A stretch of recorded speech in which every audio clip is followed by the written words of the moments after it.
classmates, it's Patty Griffith here. I'm going to be sharing my PLC project or plan project with you for TLCI 512 here at Northern Illinois University.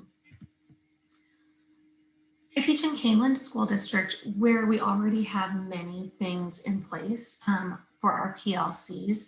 Some of the highlights that we have going on are standard-based grading, proficiency tables, PADAB structures, and personalized learning. Let me go into a little bit of detail on each of those so you have an idea of where we currently are. Standards-based grading is something that the elementary level has done for several years, and it's moved up to the middle school and high school in the past few years.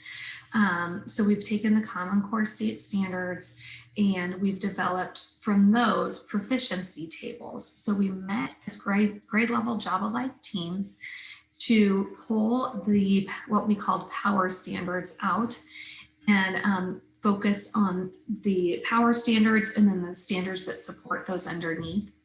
We created tables of observable things that students should be able to do if they are proficient in that given standard.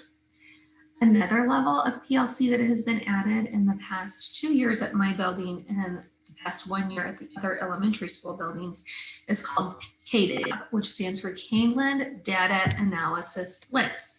Sounds great, right? Data analysis is what PLCs are really supposed to be about, where we are looking at student data and then making informed decisions about our teaching structures. The final thing I wanted to highlight about Kaneland schools is we've also shifted toward personalized learning. So that's the philosophy where students are working where they need to be on the standards they need to be working on so that they can progress through at their own pace in their own time. Personalized learning has been going on for about 3 years in our school district. And it is something that we continue to learn about and we are striving toward. So where we're going. All right, so our PLCs, as you can see, we already have a whole lot of great things in place and going on. The 3 places that I felt like we should work on are developing some common formative assessments, which may lead us to discussing some guaranteed viable curriculum. We're also working on multi-tier system of support, which is a shift from our RTI structure. And then we're also teaching on a continuum. So those common formative assessments are something that at elementary we have had in the past. They're quite outdated. And I think it would be great for our PLC teams to really take this on and make it come to life in their own learning teams, rather than having a district-wide team of experts come up with these common formative assessments. The multi-tier system of support is going to be new for us, where we already have RTI in place, right to intervention. We're going to be starting to focus on all layers of support that students need, which will pair really well with our personalized learning mission right now. Teaching on a continuum means we've taken the standards and we put them in order that they need to be sequentially. Sequential might not be the right word, but in order that the standards are in a continuum where students can begin at any part of the continuum and progress as far as they can in their learning. All right, so the 4 key questions of any PLC are highlighted below. I know you guys are familiar because we've discussed these extensively in class. So the what do we want students to know question for PLCs, I feel like our Kaneland answer to that has been our proficiency tables and our standard-based grading. Lucky for us, this step is already in place. We've spent several years building up toward figuring out what students need to know. How will they know it? How will we know that they mastered it? That is the step that we are currently working on. So creating those common formative and summative assessments are really going to let us know what is happening for our students and what we need to do to support them to further their learning. What are we going to do when they don't get it? That I'm really excited is our multi-tier system of support, which we are already shifting to in the next school year. What do we do if they already have it? Again, that multi-tier system of support. So we're going to have staff that are able to partner with grade levels to really become part of that team so that we can be certain that students are getting exactly what students need to be successful in the classroom. So the proposed timeline of the PLC implementation that we're working on, I think that at stage 1, we need to follow the PLC timeline laid out by administrators. We really have not had administrators ask us to have products for them to check in and keep track of, and for us to strive toward. So I think that, the DeFore idea of, really, having a couple weeks to set the norms, to move on to common formative assessments, I think that will really be stage 1. Stage 2 of our PLC process is to vet those proficiency tables that are already in place and continue working on those formative assessments. I think best practice would be for each PLC to start by working on one unit of study of common formative assessment, go through the entire PLC process, and really look at that student data, reflect on our own teaching and practices, and find ways for students to go deeper and farther in their learning.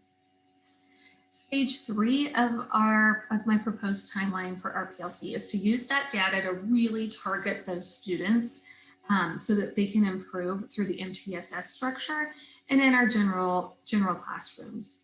Something I've been passionate about as we make this shift is I feel like while we have many PLC structures in place, what has been missing is common language from administrators on down to staff so that we all have the same expectations. We know what a PLC is and what a PLC needs to do.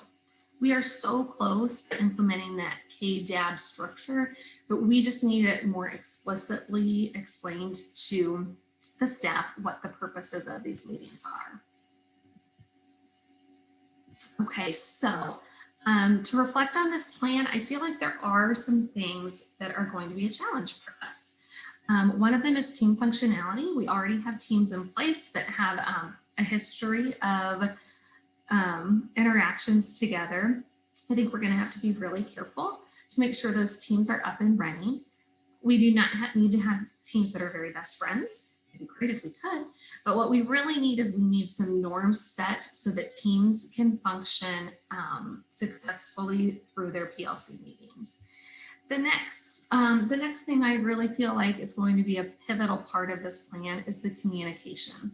The communication from the administration to the staff about the expectations for these meetings and the products that come out of them. I think that this plan includes data-driven instruction. So if we're meeting at those KDAB PLC meetings and we're really looking at the student data, whether it's from common formative assessments, summative assessments, or even just our diagnostic data that we currently collect, I feel like using that data to plan our lessons and reflect on our teaching will benefit all students and show student growth. Collaboration is another area that I can see in some grade levels and some PLCs is already there and working really well. Collaboration needs to be an expectation, whether your team is a team of friends or a team who has struggled to get along in the past. So collaboration doesn't mean buddies. Collaboration means we all have the same goal that we are working toward, which is improved outcomes for our students. The final challenge that stands in our way every school year is time, right? So I know we already have time built into our schedule for these meetings. I feel like the reason I included time wasn't as much for getting them scheduled because we have that. It's using that time wisely when we're together.